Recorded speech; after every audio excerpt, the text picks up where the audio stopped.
This is the a la carte sports betting channel. My name is Matthew, aka Mattman. Here we're going to be breaking down UFC 300, and this card is a banger from top to bottom. So usually I go ahead and start from the top, as I know that's what everyone wants to hear. But this card is a little bit different, as the whole event is pretty amazing. So let me just go ahead and pull it up. And also been getting some feedback on being able to show more of the visuals for you guys, and I am learning how to do that. So hopefully that can be sooner rather than later here. But let's just go ahead and start off the card with Deiveson Figueiredo versus Cody Garbrandt. This fight's unique in the sense of Deiveson Figueiredo is going up a weight class, former champion in his previous weight class. So you know that he is deadly when it comes to his craft, but it will be unique to see at a higher weight class if it transitions over. So he's good on the ground. He has decent boxing, but we just don't know if he has like knockout power with more weight, since everyone in, I believe it's the flyweight division, can just take punches as no one's packing one. And then there's Cody Garbrandt, who's only known for his power. And he just swings for the fences, which I think makes his game pretty weak. But if he connects, I mean, he could put your lights out. So that's why I think this is a good matchup for both parties. It's a good tester for Figgy getting up in weight class, see how he handles power and how he can avoid that. And then for Cody, it's just a former champion that he gets to go up against in the lower weight class. So Cody needs to kind of defend his honor and represent the bantamweight division. So what I think is the value bet, though, for this fight is actually going to be on Cody Garbrandt's side, as he's a pretty big underdog at the moment. And I think it's wider than the odds should suggest, as this is, combat sports and anything can happen. And Figgy's unknown right now, and that's kind of why I think the odds are so wide. So, yeah, Figgy is a minus 298. And Cody Garbrandt is a plus 240. So they're saying that Figgy wins about 25%, or Figgy wins about 75% of the time, and Cody Garbrandt wins about 25%. And with Cody's power, and he's already in this weight class, I don't think the odds should be as wide as they are. And I would give Cody Garbrandt like a 35% chance of winning versus like the 25 that they have now. And I know that's not a huge difference, as it's only 10 more percent. But when it comes to gambling, and you can get the value of 10% on your bet if you chose him by KO, as I think that's his only path to victory, I could see how that, could make sense. So Cody's going to be the value pick, but Deiveson definitely is the all-around better fighter. And so if you want to go and add Figgy to a parlay, just know that his price tag is poor. And so I will be actually staying away from this. Depending on how buzzed we get, we might throw like a 20 on Cody, just because it will probably pay out like a 1 to 5. So like $100 for a $20, but you're taking a 35% chance on Cody is what I would assume. So that's going to be the breakdown for that fight, but that's how I think that goes, is that Deiveson Figueiredo will win that fight. Next fight is going to be Bobby Green versus Jim Miller, and this is one I wrote down to put the conspiracy hats on here, because Jim Miller was at UFC 100, he was at 200, and now he's at 300. But that makes him like close to 40, if not over that, with his lifespan in the UFC, which is honorable and admirable, but this is a combat sport. It's a young man's sport. And so Jim Miller has been on a tear, though, of just knocking out these more or less up-and-comers that they're putting up him against to see if he still got it. And sure enough, he still does. He's got some power in his hands, and he's like just been the underdog to choose for like the past year, because he's been making money, but his skill set is mainly boxing, and just power along with that. So that's Jim Miller for you. And then Bobby Green, when I was looking over his resume, he's been fighting the top 10 people in the world for the last 4 years, and he's won some, he's lost some. And that just shows me that Bobby Green is like at the top end of the range, and Jim Miller they're putting up against uh, lower class individuals. And so I just think they threw Jim Miller on here because he's been at their century mark twice now, and this is just the third time, and I think he could go out on his shield here. And Bobby Green is more or less a point fighter. Like, if he can catch your chin cleanly, you're going to go to sleep, but mainly he's just out there putting on a boxing clinic. And so I think that's why they gave him Jim Miller, because Jim Miller will probably lose. But when it comes to the honor system, I think it will be a nice way if he does go out to get pieced up, but still have had all those like traditions and milestones along the way. So Bobby Green by decision would probably be the pick. I think the odds are about right. He's a minus 185, and Jim Miller's a plus 150. So they're giving it about like Bobby Green is 65% chance of winning, and I think he actually should be more valued about 75. So I think there's still value to add Bobby Green to your parlays. And I already have a few with him in it, as I think he is a pretty safe bet, and there's good value on it right now. And that's why I put these videos out, because come fight week, Bobby Green right now is a minus 185. And I think by the night of this event, because there's going to be so many eyes on it, he could be like a minus 250. And so your price tag to get him has gone up. And at that point, there's more value to be bet on Jim Miller, even though he is the lower skilled fighter. So right now, Bobby Green, I think, is one of the safest bets on this card to add to your parlays, as Jim Miller, unfortunately, just old for this. So that's how that goes. And then next fight's going to be a women's fight, Jessica Andrade versus Marina Rodriguez. And I think this is a good fight, and I also think it's their way of getting Jessica Andrade hopefully back on her way to another title run. As being a former champion and how she did it, and just was very impressive along the way, and then just kind of fell off because I think she just has so much money for being Brazilian that why the hell do you want to get hit in the face for more money? So that's how I question her. So I put in my notes, it really depends on which Andrade shows up to fight. If it's the killer Andrade, I think she rolls through Marina. But if it's just the one coming to collect her $100,000 paycheck, because that's what she gets being a former champion now, the UFC, I think, is giving her a tough competitor. But I think Andrade could roll through Marina Rodriguez. But going to Marina Rodriguez and her style of fighting, very tough girl, has good boxing. Her last fight, she's lost to some questionable people, so I'm kind of curious why she's on this card. And that's why when you... what's going on there? What just happened? Why am I all blurry? Hold on. Fuck me, what the fuck just happened? What just happened? There we go. Sorry about that. I don't know how to edit shit, so that's going to stay in there. But going to Marina, I just think that she's on, like, facing lower end competition, but Jessica Andrade hasn't been showing that she's a top caliber fighter right now.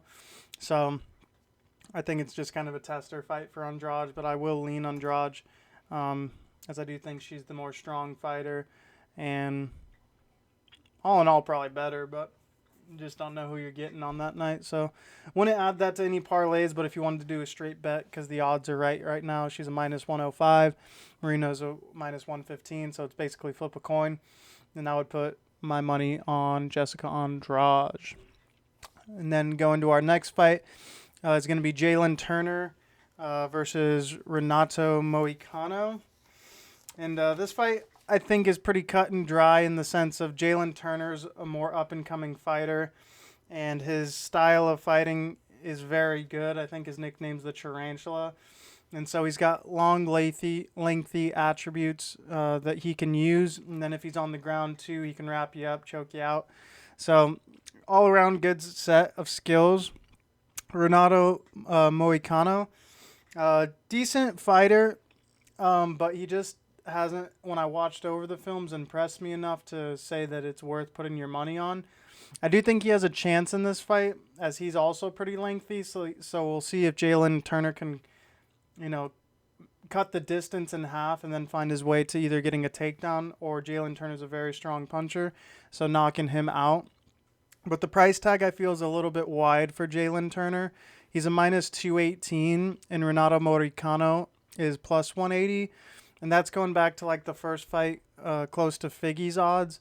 So if I said Figgy's a 75% chance to win, this puts him roughly around like a 70 to 65. And I think it should be more or less like a 60-40. And so it's kind of hard to back Jalen Turner because his price tag's already out of range. So this one's like a buyer beware type of fight. Jalen Turner is my pick, but it's hard to back him with money because he's kind of just getting up there in price when I don't think he should be that far off from Renato Moricano. So Jalen Turner's the pick, and we'll just kind of move on because I think that fight is unique. But when it comes to the betting aspect, I think we can just not really worry about that one on this one. And this one's a great fight, especially being on the early prelims. It's Sodiq Yusuff versus Diego Lopes. And let me make sure I have that one pulled up right here. Yep. I do. Thank you very much. But Sodiq Yusuff has KO power, and first round is intense. He'll bring it to you and probably empty his load at the same time. So that's the scary part about Sodiq, is he goes in there guns a-blazing. And usually if you're his opposition, you're kind of just shelling up and hoping that he blows his load and you've lasted his storm.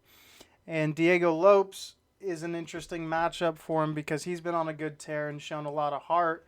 So it makes me lean towards Diego. But Sodiq is freaking powerful.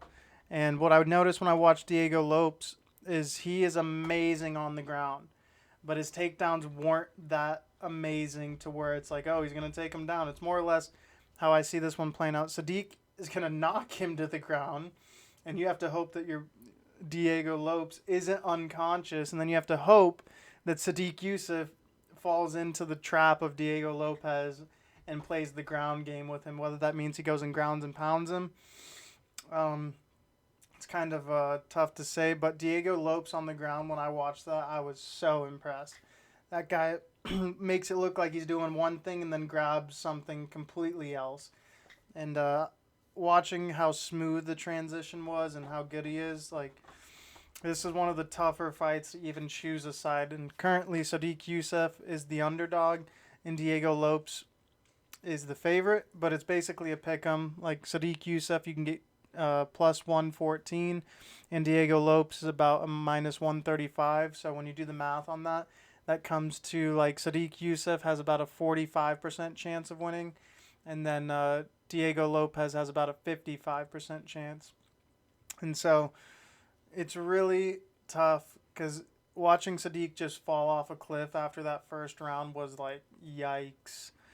And then watching Diego Lopez's skill really not being he's got hands, but I don't think he's going to want to use them really when it comes to how powerful Sodiq is. So this one, what did I have here? I have Sodiq by KO or Lopes by decision. And so it's really not like one that I want to bet, but if I had to choose a side, that's tough. I'm probably going to have to go with the little bit of value on Sodiq because those hands were so powerful. And if he doesn't fall into the trap of going to Diego Lopez's or Lopes game and they have to stand up Lopes again, I think he's just going to get put down again and possibly put out. So Sodiq is going to be the pick, but that one's more or less on the fight night. Get a little bit of a buzz and throw money onto whichever side you want because I think both have their skill sets to where they can win. But when it comes to like a cut and dry, what I think can make you money, I would probably stay away from this one. I think it's a pretty accurate line. And then we go to one of the most interesting fights, I think, on the card because I respect both people, especially after watching their films. And it's going to be Holly Holm versus Kayla Harrison. Holly Holmes is a legend of the sport.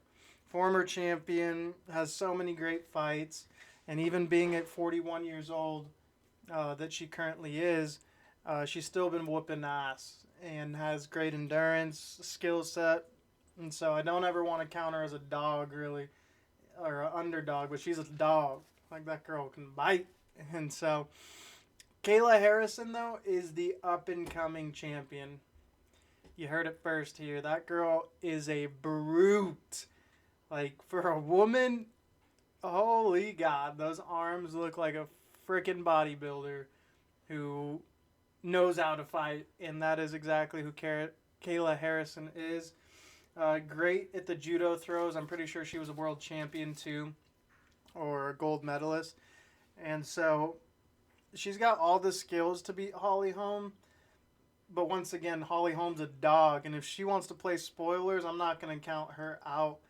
And currently at the odds that are shown, it's a plus 340 and a minus 500 for Kayla Harrison. And minus 500, like, is very, like, the casino is sure she will win. And I think she has the best chance to win, but Holly Holm, I'm not counting out of this fight. I do think she could play spoiler, but when it comes to the conspiracy and the twilight zone of the UFC, I do think that they want Kayla to win, as her beating Holly Holmes increases her stock.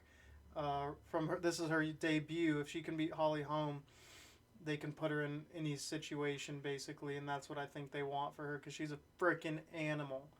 So the pick's gonna be Kayla Harrison, but again, if you're buzzed on the night of this fight, feel free to throw, like, I'd put like a 20 on Holly, because I do think she could do it, but the favorite is definitely Kayla. Monster. Scares me a little bit. So going on to the next fight, and this is probably my most confident pick of the week, and we will definitely have money and already have money on this fight, but it's going to be Calvin Kattar versus Aljamain Sterling. In this fight, Aljamain Sterling, after getting knocked out by my boy Sean O'Malley, finally got out of the weight class so he could give Merab his chance at the title, is going up a weight class against Calvin Kattar. And how I see this fight playing out after watching film is Calvin Kattar's pretty solid on most of his game. I think his grappling's pretty weak, but his punching is more technical and a point fighter. And I think that's why they gave Aljamain Sterling that fight, because he doesn't have, like, the background, in my opinion, of being a KO fighter. And so Aljamain being the best grappler to be in the UFC besides these Russians, and it's totally different styles. So I give him the best grappler. Aljamain Sterling, how I see this fight is Aljamain Sterling's going to get a takedown and either submit him or just kill a whole round. And so his odds are jumping quick, and I wish I would have put it out earlier, this video, so you could have gotten the odds that I did. But it started out that Aljamain Sterling, it was a pick'em fight, so minus 110 for both parties. And now Aljamain's gone to a minus 142. And I really think he should be like a minus 200. That's how confident I am in Aljamain Sterling. And at minus 200, that's basically saying he has a 70% chance of winning, and Calvin Kattar has 30.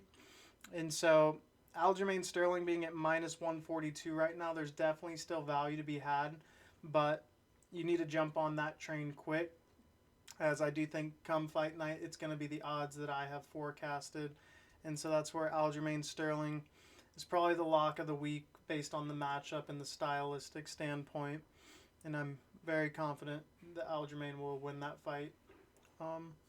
So yeah, that's if you want to get more value once they drop the odds, you could go for submission with Aljamain, and I do think he probably gets it. I just didn't see enough from Calvin Kattar to be defensively safe on the ground, especially going up against such a high-level grappler. So Aljamain Sterling for value by submission, but the money line's still perfect right now. If you wanted to add that to a parlay or just bet him straight up, I think your money will come back with more money, and that's the whole point of this channel. So that's going to be that pick, lock of the week. And then Yuri Prohashka versus Alexander Rakic. Yuri Prohaska was a former champion, and he just went up against the main event, Alex Pereira, on this card. Good, hard fight, and I don't really fault Yuri for anything, as he was coming back after injury, and he was going up against the killer, Alex Pereira. So hard to hold anything against him. And against Alexander Rakic, I think this fight fits his style. Rakic is a slow, strong puncher. And Yuri, I think, is more technical, but similar styles. And Yuri, being the former champion, I think he knows what it means to strive for greatness. And Alexander Rakic is on the point of being there, but I think Yuri wants it more. In Yuri being the underdog right now, and it's plus 114 to minus 135, which is close enough to a pick 'em. It's about giving Yuri a 45% chance of winning and Alexander Rakic a 55. So this one, I'm going to pick the dog in Yuri, as I think their styles are going to clash, and Yuri will just kind of point himself or potentially knock out Alexander Rakic. And that's some good value at plus 114 for an even money fight, in my opinion, because you're basically getting the same fighter on both sides of the octagon. So definitely choose the one with value. And then the next fight, I think it shouldn't have been even set up, because I think it's a pretty cut and dry. I don't even have notes on this one, because Bo Nickel is the future of the UFC, and you can already see that they're investing stock heavy